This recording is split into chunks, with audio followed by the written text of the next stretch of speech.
conquête de la souveraineté passe avant tout par l'exploitation des ressources nationales au profit de nos populations.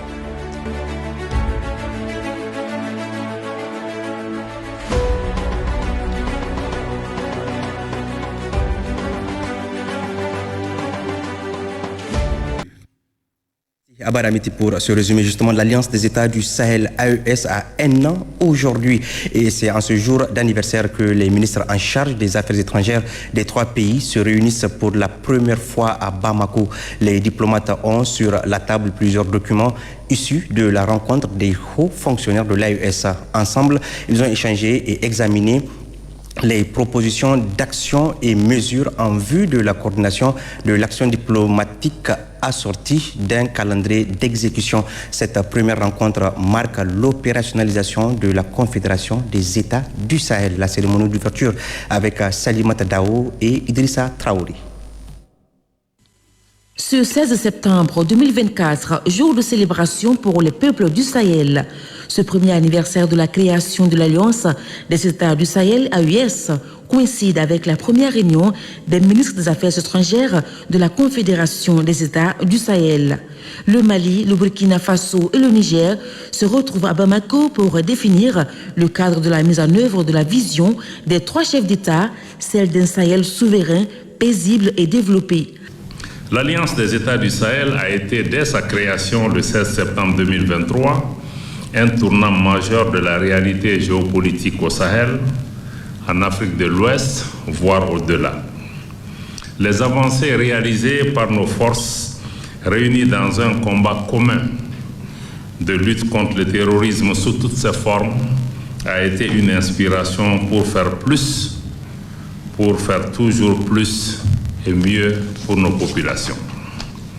Grâce aux rencontres successives tenues dans nos différentes capitales, nous avons pu relever le défi d'adapter notre alliance aux attentes fortes, mais également aux exigences légitimes des Burkinabés, des Maliens et des Nigériens.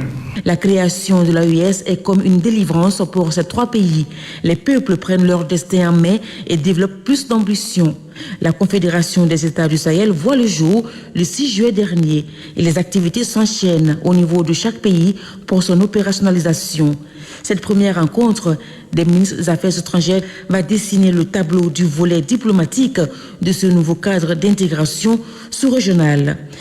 Notre rencontre de ce jour, dont je me réjouis de la tenue, s'inscrit dans cette même dynamique de construction de cette confédération et constitue une étape majeure du processus de son opérationnalisation conformément aux conclusions et recommandations pertinentes du sommet du 6 juillet.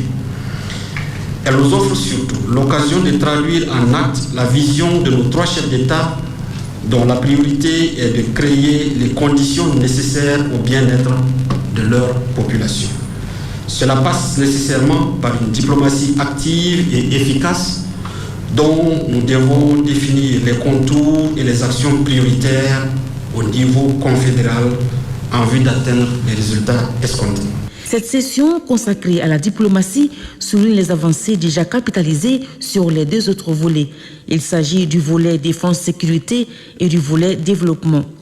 Il y a lieu de rappeler que le volet défense-sécurité connaît déjà des avancées significatives avec la mise en place de la force unifiée et son corollaire de succès militaire engagé par nos vaillantes forces armées sur le théâtre des opérations.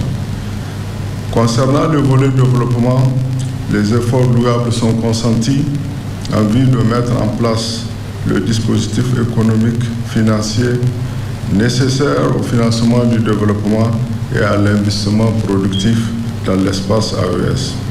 On assiste également à une mutualisation des moyens pour promouvoir l'industrialisation des infrastructures ainsi que les projets structurants et intégrateurs. La Confédération des États du Sahel fait face à des défis géopolitiques qui ne pourront l'empêcher de prendre son envol. Assurance donnée par le chef de la diplomatie malienne, Abdoulaye Diop. La création de la Confédération des États du Sahel, AES, a bouleversé l'échiquier géopolitique, non seulement l'échiquier géopolitique de la région du Sahel, mais également celui de notre continent et même au-delà. L'une des manifestations de ce bouleversement géopolitique a été le changement manifeste de paradigme que nous avons su imprimer dans notre espace. Nos États, comme vous le savez, ne subissent plus désormais aucun diktat et ne plient devant aucune injonction. La vision claire et partagée par les présidents Traoré, Goïta et Tchani ne souffre d'aucune ambiguïté.